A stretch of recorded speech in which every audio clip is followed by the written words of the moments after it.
Hello friends, அஸ்ஸலாமு அலைக்கும். நான் இன்னைக்கு உங்களுக்கு ஒரு சூப்பரான ஈவினிங் ஸ்நாக்ஸான பொட்டேட்டோ பைட்ஸ் தான் செஞ்சு காட்ட போகிறேன். இது ரொம்ப ரொம்ப கிறிஸ்பியாகவும் டேஸ்ட்டாகவும் சிம்பிளாகவும் எப்படி செய்யலான்னு இன்னைக்கு இந்த பொட்டேட்டோ பைட்ஸ் நான் உங்களுக்கு செஞ்சு காட்டியிருக்கிறேன். இது எப்படி செய்யலான்னு நம்ம வீடியோக்குள்ளே போகிறதுக்கு முன்னாடி இது வரைக்கும் என் சேனலை சப்ஸ்கிரைப் பண்ணாட்டி சப்ஸ்கிரைப் பண்ணிக்கிறீங்க. கூடவே பக்கத்தில் உள்ள ஆல் பட்டனையும் ப்ரெஸ் பண்ணுங்க. அப்போ தான் நான் போகிற வீடியோ உங்களுக்கு உடனே தெரிய வரும். ஓகே ஃப்ரெண்ட்ஸ், வாங்க இப்போ இது எப்படி செய்யலான்னு பார்க்கலாம். இப்போ முதல்ல இதுக்கு தேவையான மாவை ரெடி பண்ணிக்கலாம். நான் 1 கப் அளவு மைதா மாவு எடுத்துக்கிறேன். இதுக்கு தேவையான உப்பு சேர்த்துக்கலாம். நான் 1/4 டீஸ்பூன் அளவு உப்பு சேர்த்துக்கிறேன். 1/4 டீஸ்பூன் அளவு கரிஞ்சீரகமும் சேர்த்துக்கிறேன். கூடவே 1/4 டீஸ்பூன் அளவு ஓமமும் சேர்த்துக்கிறோம். இப்போ இதோட நம்ம 2 டேபிள் ஸ்பூன் அளவு நெய் சேர்த்துக்குவோம். இந்த கரிஞ்சீரகமும் ஓமமும் நம்ம உடம்புக்கு ரொம்பவே நல்லதுங்க. ஓமம் சேர்க்கறனால நல்லா ஜீரண சக்தியை கொடுக்கும். இதோட டேஸ்ட்டும் செம்மையா இருக்கும். கூடவே நம்ம நெய் வேற சேர்த்துக்கிறோம். அந்த நெய் சேர்க்கறனால இந்த பொட்டேட்டோ பைட்ஸ் நல்லா மொறுமொருண்டு இருக்கும். சாப்பிட நல்லா டேஸ்டாவும் இருக்குங்க. இப்போ இதுக்கு தேவையான அளவு தண்ணி சேர்த்துக்கிறங்க. கொஞ்சமா தண்ணி சேர்த்து நல்லா கெட்டியாகவும் நல்லா சாஃப்டாகவும் பிணைஞ்சிக்கிறங்க. இப்போ நான் நல்லா கெட்டியாகவும் சாஃப்டாகவும் பிணைஞ்சி எடுத்துக்கிட்டேன். இது ஒரு 10 நிமிஷம் அப்படியே இருக்கட்டும். இப்போ அடுத்ததாக நம்ம பொட்டேட்டோ மசாலாவை ரெடி பண்ணிக்கலாம். நான் மீடியம் சைஸ் பொட்டேட்டோவை 2 எடுத்து நல்லா வேக வச்சு எடுத்துக்கிறேன். கட்டி இல்லாமல் நல்லா பிசைஞ்சு எடுத்துக்கிறேங்க. இதோட ஒரு 1/4 டீஸ்பூன் அளவு ஜீரகத்தூள் சேர்த்துக்கிறேங்க. 1/4 டீஸ்பூன் அளவு சாட் மசாலா சேர்த்துக்கிறேங்க. 1/2 டேபிள் ஸ்பூன் சில்லி ஃப்ளாக்ஸ் சேர்த்துக்கிறேங்க. 1/2 டேபிள் ஸ்பூன் அளவு கரம் மசாலா தூள் சேர்த்துக்கிறேங்க. கூடவே ஒரு 1/4 டீஸ்பூன் அளவு பிளாக் சால்ட் சேர்த்துக்கிறேங்க. இதோட 1/2 டேபிள் ஸ்பூன் அளவு கஸ்தூரி மெத்தியும் சேர்த்துக்கிறேங்க. சேர்த்துட்டு இப்போ இது எல்லாத்தையும் நல்லா மிக்ஸ் பண்ணி விடுங்க. நம்ம இதில் பிளாக் சால்ட் சேர்த்ததுனால நான் சால்ட் மரம் சேர்க்கல. நீங்கள் டேஸ்ட் பண்ணி பார்த்துட்டு உங்களுக்கு சால்ட் தேவைப்பட்டால் கொஞ்சமாக ஆட் பண்ணிக்கிறங்க. இப்போ இதோட ஒரு 1/4 டீஸ்பூன் அளவு மஞ்சத்தூளும் நான் சேர்த்துக்கிறேன். அதையும் சேர்த்து நல்லா மிக்ஸ் பண்ணி விடுவோம். இப்போ மிக்ஸ் பண்ணிவிட்டு லாஸ்ட்டாக 1 டேபிள் ஸ்பூன் அளவு கார்ன்ஃப்ளவர் மாவும் சேர்த்துக்கிறேங்க. இப்போ இது எல்லாத்தையும் சேர்த்து நல்லா மிக்ஸ் பண்ணி விடுங்க. நம்மளோட பொட்டேட்டோ மசாலா இப்போ ரெடி ஆயிடுச்சுங்க.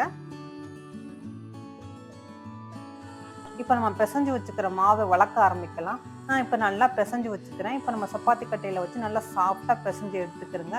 இப்போ நார்மலாக நம்ம சப்பாத்திக்கு எடுக்கிற அளவுக்கு இந்த உருண்டை பிடிச்சிக்கிறோங்க. இப்போ நம்ம சப்பாத்தி கட்டையில் வச்சு இது நல்லா வளங்க. இது ரவுண்டான ஷேப்பில் வளர்த்து எடுத்துக்கிறோங்க. நம்ம நார்மலாக சப்பாத்திக்கு எந்த சைஸில் வளர்க்கோமோ அந்த சைஸில் வளர்த்தாலே போதுங்க. ஆனால் நம்ம சப்பாத்தியை விட இந்த இது கொஞ்சம் தின்னாக இருக்கிற மாதிரி பார்த்துக்கிறோங்க. இப்போ நம்ம வழக்கமாக வளர்க்குற சப்பாத்தியை விட கொஞ்சம் தின்னாவே நான் வளர்த்து எடுத்துக்கிட்டேன். இப்போ அந்த சப்பாத்திக்கு மேலே நம்ம ரெடி பண்ணி வச்சுக்கிற பொட்டேட்டோ மசாலாவும் வச்சிடலாம். வச்சுட்டு ஈவனாக எல்லா பக்கமே நல்லா ஸ்ப்ரெட் பண்ணி விடுங்க. நல்லா ஸ்பூனை வச்சு நல்லா எல்லா பக்கமும் ஈவனாக ஸ்ப்ரெட் பண்ணி விட்டுக்கிட்டேன். இப்போ இதை ரோல் பண்ண ஆரம்பிக்கலாம். இது ஒரு 3 லேயராக ரோல் பண்ண ஆரம்பிங்க. ரொம்ப திக்காக ரோல் பண்ணீங்களாக்க மேலே உள்ளது மட்டும்தான் எண்ணெயில் போட்டு பொரிக்கும் போது மொறுமொறுன்னு இருக்கும். உள்ளே வேகாமல் போயிடும். அதனால இதை ஒரு 3 லேயர் அளவுக்கு நம்ம ரோல் பண்ணாலே போதுங்க. இப்போ நான் 2 பக்கமே 3 லேயர் வர மாதிரி நான் ஈவனாக ரோல் பண்ணி எடுத்துக்கிட்டேங்க. ரொம்ப திக்காக இல்லாத அளவுக்கு பார்த்துக்கிறேங்க.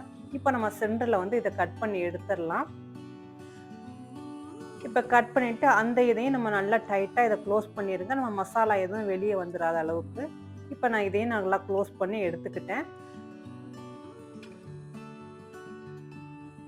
இப்போ நமக்கு தேவையான சைஸில் இதை நம்ம கட் பண்ணிக்கலாம். இப்போ நம்ம நைஃபை வச்சு சின்ன சின்ன பீஸாக இதை கட் பண்ணி எடுத்துக்கலாம்.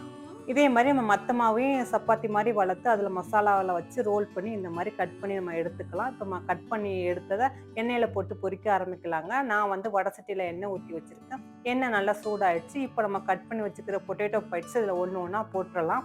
நம்ம இதை போட்டுட்டு தீயை ஒரு மீடியம் ஃப்ளேம்லேயே இருக்கட்டுங்க. அப்போ தாங்க பொட்டேட்டோ பைட்ஸ் நல்லா உள் பக்கமும் நல்லா வெந்து நல்லா கிறிஸ்பியாக இருக்கும். அதனால தீயை ஒரு மீடியம் ஃப்ளேம்லேயே வச்சு இந்த பொட்டேட்டோ பைட்ஸை நல்லா 2 பக்கமே பரட்டி போட்டுக்கிறோங்க. 1 நிமிஷத்துக்கு ஒருக்க நல்லா இது 2 பக்கமே பரட்டி போட்டு நல்லா செவந்து மொறுன்னு ஆனோன்னா நம்ம பொட்டேட்டோ பைட்ஸை எண்ணெயிலேருந்து எடுக்கலாங்க.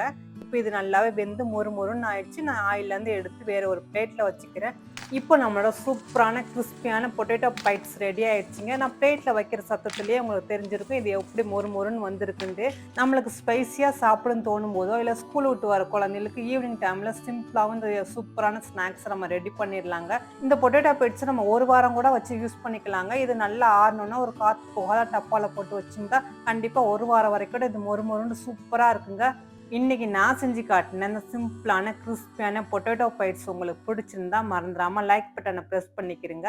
அப்படியே இதோட டேஸ்ட் எப்படி இருக்குன்னு எனக்கு கமெண்ட் பாக்ஸில் கமெண்ட் பண்ணுங்க ஃப்ரெண்ட்ஸ். ஓகே, பாய்.